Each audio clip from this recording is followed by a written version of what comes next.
Teórico 1. ¿Qué es la antropología? 1. Escala espacio-temporal. 2. Las culturas. 3. Etnocentrismo, relativismo cultural y su crítica. 4. Endoculturación y lenguaje. 1. Escala espacio-temporal. Empecemos con la palabra, antropología. ¿Qué significa? El término viene del griego. Antropo significa humano y logía significa estudio. Es decir, estudio de lo humano. Fíjense que cuando yo digo estudio de lo humano, ya estoy realizando un recorte en el espacio y en el tiempo. Porque a la antropología no le interesa cualquier espacio o cualquier periodo de la historia de la Tierra. Le va a interesar solamente aquellos espacios o aquellos periodos de la historia en donde haya intervención humana. ¿Querés un mate? Bueno. En cuanto al espacio, sabemos que en todos los continentes hay sociedades humanas, por lo que podemos hacer antropología en casi cualquier parte del mundo.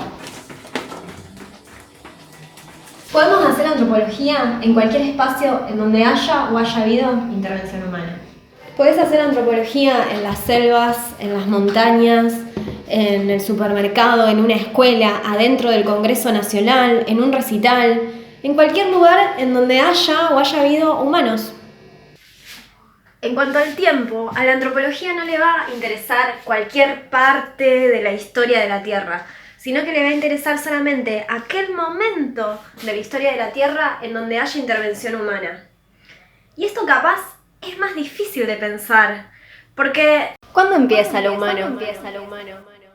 No es una pregunta fácil de responder, porque yo para responder esa pregunta necesito saber qué es lo humano. ¿Y qué es lo humano? Podríamos estar horas y horas debatiendo sobre eso. ¿Qué nos diferencia a los humanos del resto de las especies? ¿Un cerebro desarrollado y la capacidad de pensar? ¿La capacidad de producir cultura? ¿Usar herramientas? ¿Pulgares oponibles? ¿Caminar en dos patas? ¿Vivir en sociedad? ¿Esas características aparecen todas juntas de golpe o van apareciendo procesualmente? Todas estas preguntas dan pie a una discusión eterna y hermosa que vamos a tener en la segunda unidad cuando veamos evolución humana. Por el momento yo les voy a adelantar esto. Los antropólogos pensamos que algo de lo humano comenzó a aparecer hace 4 millones de años. 7 millones de años con toda la furia. Aunque a nosotros 7 millones de años nos parezca un montón de tiempo, para la historia de la Tierra es un tiempo muy chiquitito, como si fuera un minuto nada más. Presten atención a esto. La Tierra comienza a existir hace 3.800 millones de años. La vida aparece hace 1.400 millones de años.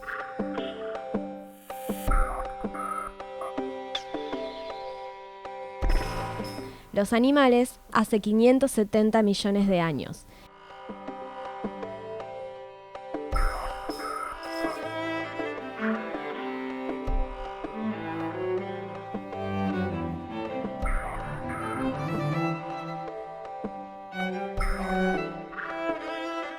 Y los humanos hace 7 millones de años.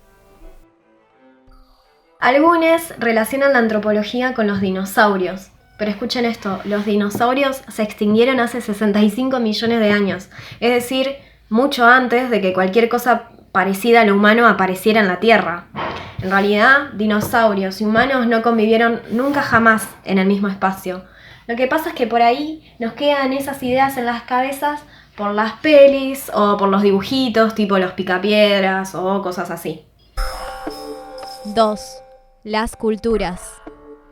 Hay una cuestión central para la antropología y es clave. A la antropología no le interesa cualquier aspecto del humano, le interesa aquellos aspectos que tengan que ver con lo cultural. Este interés por la cultura o por las culturas es lo que va a separar, lo que va a distinguir a la antropología de todo el resto de las disciplinas que estudian lo humano.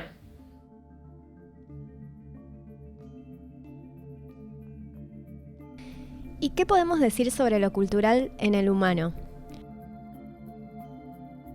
Primero que nada tenemos que decir esto: no existe una sola cultura humana. Por eso siempre que en antropología hablamos de cultura, hablamos en plural, no en singular. No existe la cultura humana, existen las culturas humanas. Los humanos nos caracterizamos por nuestra diversidad cultural. Todos y cada uno de nosotros, desde nuestra experiencia cotidiana, podemos reconocer la diversidad, no solo la que tenemos al alcance de la mano, sino la que vemos a través de los medios de comunicación. Alguna vez hemos leído o escuchado que hay pueblos como los hindúes que no comen vacas porque las consideran sagradas. Hemos visto pelis o quizás hemos viajado y visto que las personas en otros lugares tienen costumbres, fiestas, creencias, lenguas, comidas, vestimentas, organizaciones sociales que son diferentes a las nuestras. Probablemente en tu propia ciudad encuentras que no todos piensan igual, ni creen en lo mismo, ni usan las mismas palabras. Este asombro ante lo distinto, ante lo diverso, ante lo diferente a lo propio, es el punto de partida de la antropología.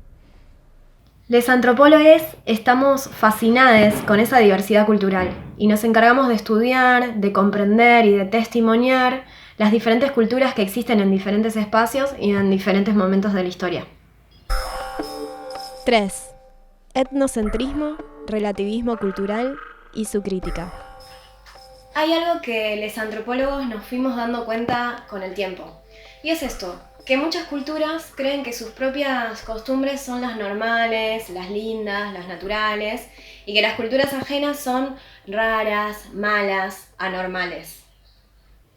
Por ejemplo, los griegos se sorprendían al ver que los egipcios, a los que ellos consideraban discriminatoriamente bárbaros, se retiraban a sus casas a hacer sus necesidades excretoras, en vez de hacerlo en la calle, a la manera civilizada de los griegos. A esto los antropólogos le pusimos un nombre: etnocentrismo. ¿Dónde está? El etnocentrismo es la actitud de considerar a la propia cultura como centro desde el cual se clasifica al resto de las culturas. Etno viene de etnia o de cultura, y centrismo viene de centro. O sea que el etnocentrismo lo que te está diciendo es que se toma a la propia cultura como centro desde el cual se juzga, se califica al resto de las culturas.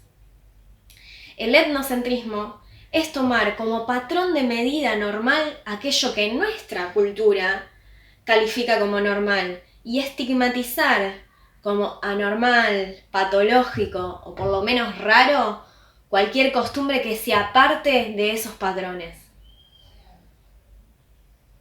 El etnocentrismo es la base de todas las ideologías de superioridad, es la base de la mayoría de los genocidios que han ocurrido en nuestra historia. Porque el pensar que la propia cultura es la superior y es la mejor es un modo de legitimar la imposición del propio modo de vida sobre los otros. El etnocentrismo es la manera con la que históricamente Europa se ha relacionado con el resto de las culturas. Pero eso lo vamos a ver más adelante cuando veamos el tema del racismo. Ahora bien, una actitud inversa al etnocentrismo es el relativismo cultural. El relativismo cultural es pensar que cada cultura debe ser entendida en sus propios términos. Es afirmar que no hay culturas superiores e inferiores, sino que todas las culturas son iguales. ¿Se entiende? El relativismo cultural lo que dice es que cada práctica es relativa a su cultura. ¿Qué quiere decir esto? Que capaz lo que a mí me parece anormal y súper feo y súper sucio o lo que sea, puede ser completamente normal y bueno para otra cultura. Y también significa lo contrario, que a mí las cosas que me parecen normales y que están bien pueden ser completamente extrañas y ser consideradas totalmente malas para una cultura diferente. El relativismo cultural es un postulado teórico clave de la antropología y también es una herramienta metodológica que nos sirve para pensar que no podemos juzgar a la cultura desde valores que son externos a ella, que una cultura no puede ser juzgada por una persona que no pertenece a esa cultura. Sin embargo, hay que tener cuidado con el relativismo cultural también. Hay algunos antropólogos que dicen: Sí, todo muy lindo el discursito del relativismo y la diversidad cultural, pero guarda que también puede ser funcional al poder. ¿Pero por qué dicen que el relativismo es funcional al poder? ¿Por qué? Porque crea una imagen de todas las culturas existiendo por separado, funcionando tranquilas en su propio territorio, cuando en realidad no todas las culturas pueden realizar sus costumbres con paz y amor, porque hay otras culturas que las están saqueando, que las están discriminando, que las están matando, que las están violentando material y simbólicamente. Los discursos relativistas no dicen nada acerca del poder y así lo invisibilizan. Crean una imagen de las culturas iguales en un contexto de desigualdad cultural muy grande y muy profundo. Los críticos al relativismo dicen: está bien, no hay culturas que sean superiores, no hay culturas que sean inferiores, pero tampoco es que todas las culturas sean iguales. Hay culturas que tienen más poder que otras.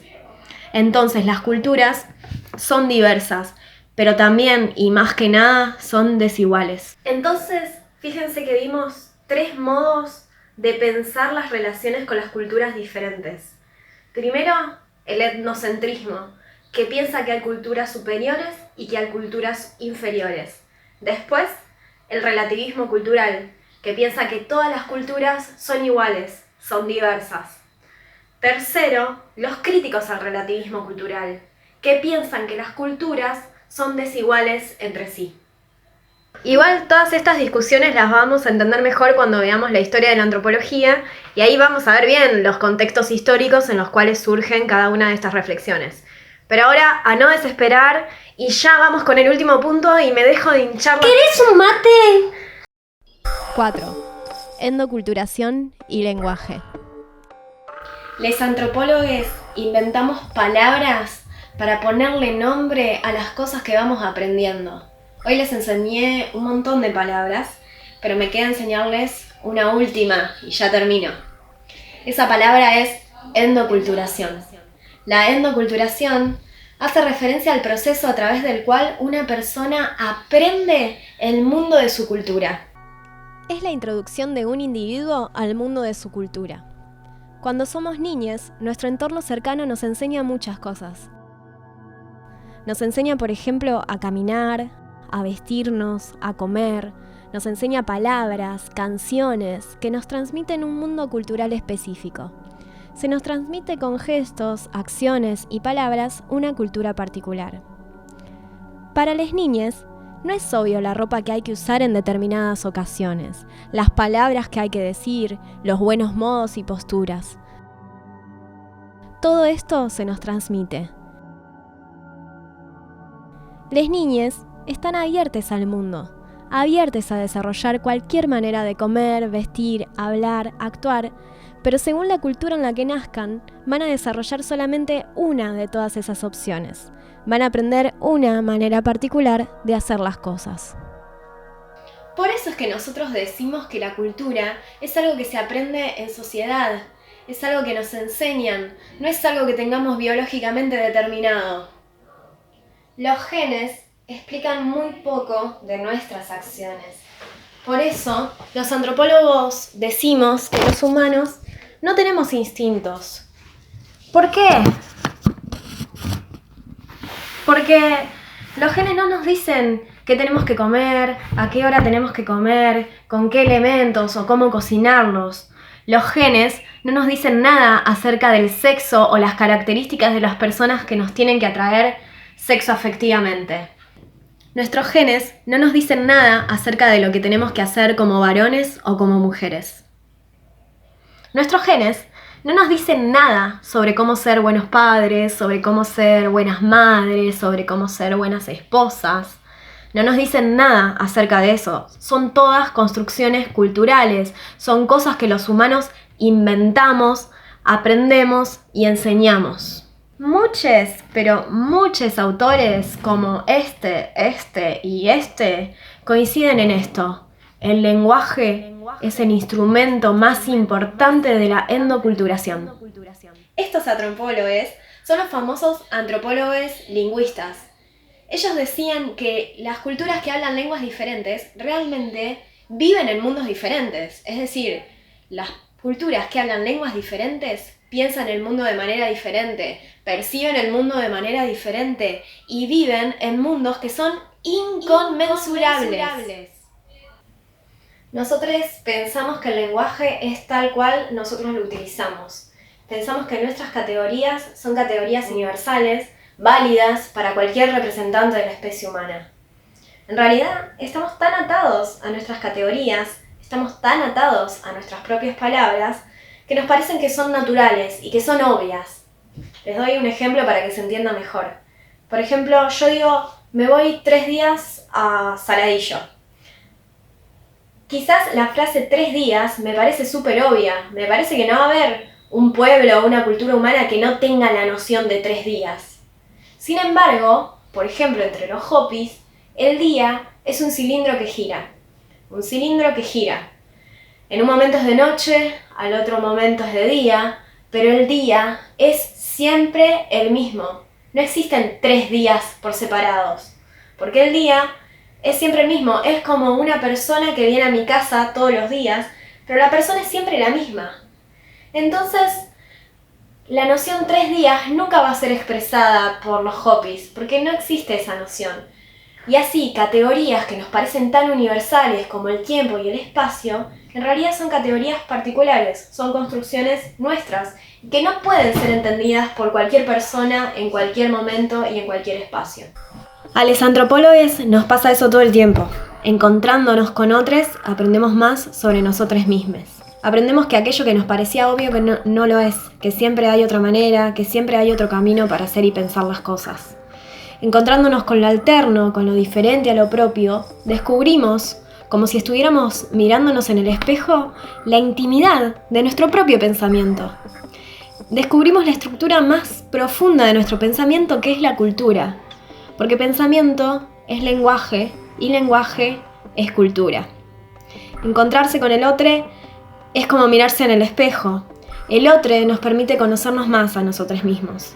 Y mientras más cerrados estemos, mientras menos nos dejemos habitar por el extranjero, por lo extraño, por lo alterno, menos vamos a conocernos a nosotros mismos.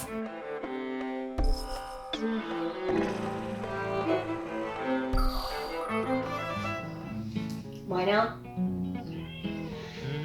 empecemos con la palabra. Es decir, que cuando digo...